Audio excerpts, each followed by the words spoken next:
Hello, welcome back to Table 17. This is just a little preliminary thought as we're moving towards our evening Wednesday service. And the message for tonight we're going to call The Mysteriously Wonderful Plan of God. And on our way towards that, we are all as humans, we're addressing some things and in America and all across the world. We know that that there's a lot of an affliction on the U.S. economy. We know that it goes from inflation all the way to a weak job market, and it's like for small business sectors that's barely hanging on, in addition to taps out consumers and egregious financial problems in government itself. And this is a little work that Jeff Tucker did, and I like to read some from the paper. To continue, the structural problems are global though, and they're owing to the explosion of public sector debt, bureaucratic overhanging, and regulatory impressions over the past 5 years. The United States may be the least bad, but the observation alone doesn't cause the problems to disappear. A leading and brilliant Chinese economist, Gao Shinwen, admitted in a Washington forum that the growth rate of 5% is likely not real. In China, it's probably closer to about 2%. And when he went back home, he was disciplined by the Communist Party when he returned. Now they won't let him speak in public. So this has become a pattern worldwide, the silencing of economists who dare to dispute obviously fake numbers. In the United States, however, there's at least the freedom to speak. Where are the problems and what is the reality? For starters, U.S. inflation has been accelerating since September of 2021. It is now running 3% in real time, or 50% above the target. This continued pain follows 4 years of the worst inflation in at least 40 years, and probably much more. By some measures, what we've seen have been through equals or exceeds the pain of the 1970s. The only difference from that time is that the bean counters in the government have gotten better at hiding it. How much of the dollar purchasing power has been lost? Well, by official measures, the total inflationary wave is 22%, 22 cents. But industry numbers in food, cars, housing, and services such as insurance and transportation generate numbers and nearly double that. There is simply no chance for a major restart of U.S. productivity without dealing with the budgetary crisis. Business as usual can't work. As of today, there's more than $1 trillion in new U.S. dollars sloshing around the country and the world, more than existed 14 months ago. This, combined with the rising velocity, which is the pace of spending, pushes inflation in the opposite direction. In other words, our continued problems are the direct consequence of political pressure put on Congress and the Feds. And as we moved towards the 2024 election, as usual, the party is in power chose money printing and spending as a method of election manipulation through the creation of the illusion of prosperity. The incoming administration is now holding this bag. There's absolutely nothing that the incoming president or Congress can do to reverse the damage. It can only hope to generate wealth effects from dramatic deregulation and tax cuts as a means of mitigating inflation. Even under the best of conditions, the problem will be with us for another year at least. Another headline issue concerns the job market, which is more broken than is being reported. Both the employment population ratio and the job participation rate have been falling for 6 months. This is after failing to fully recover from March 2020 lockdowns. They now stand at levels more commonly seen in the early 80s, before it became more common than not for women with young and school-aged children to be in the workplace. Something dramatic has changed.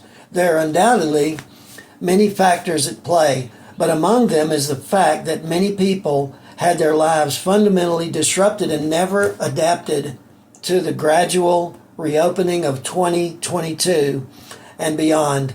Many more disabled people are out there working out of work and living off government welfare now. Many older people simply gave up. It's hard to say whether such structural changes are permanent.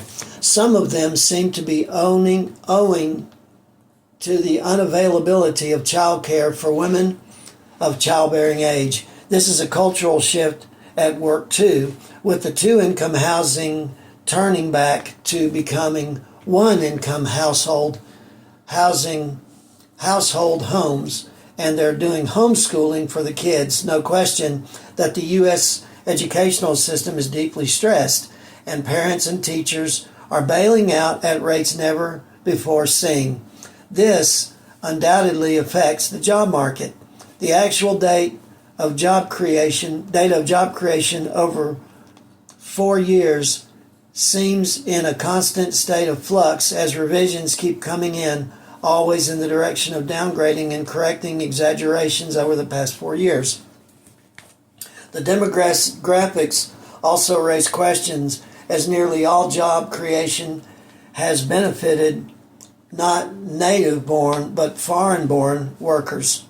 Whether and to what extent mass deportation or illegal immigrants will affect all these numbers is an open question. Regardless, the hiring market in white-collar professions has grown extremely tight. The Wall Street Journal reports there are still plenty of jobs for people looking for hands-on services work, including the healthcare and hospitality sectors.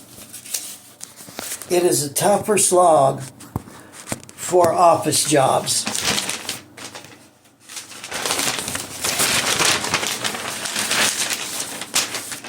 Where bosses are aiming to be leaner and in some cases replace workers with AI. But once companies decide to reduce payrolls, job cuts often snowball quickly, which could spark a much faster jump in the unemployment rate.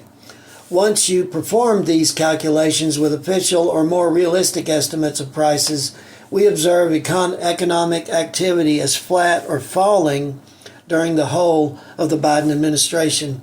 This might have worked to keep spirits high, but reality is going to dawn in the coming months as the national media and agency data collectors are more forthcoming about what is really going on.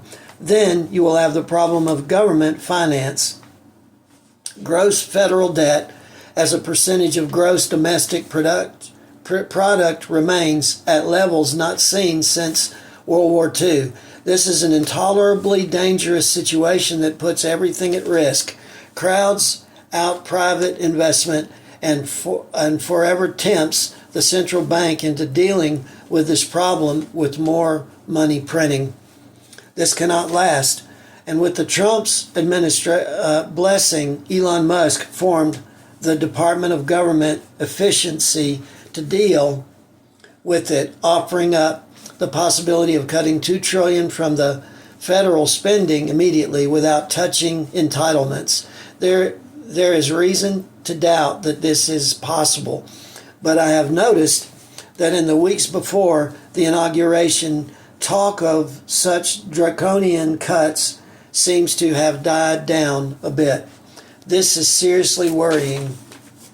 There is simply no chance for a major restart of U.S. productivity without dealing with a budgetary crisis.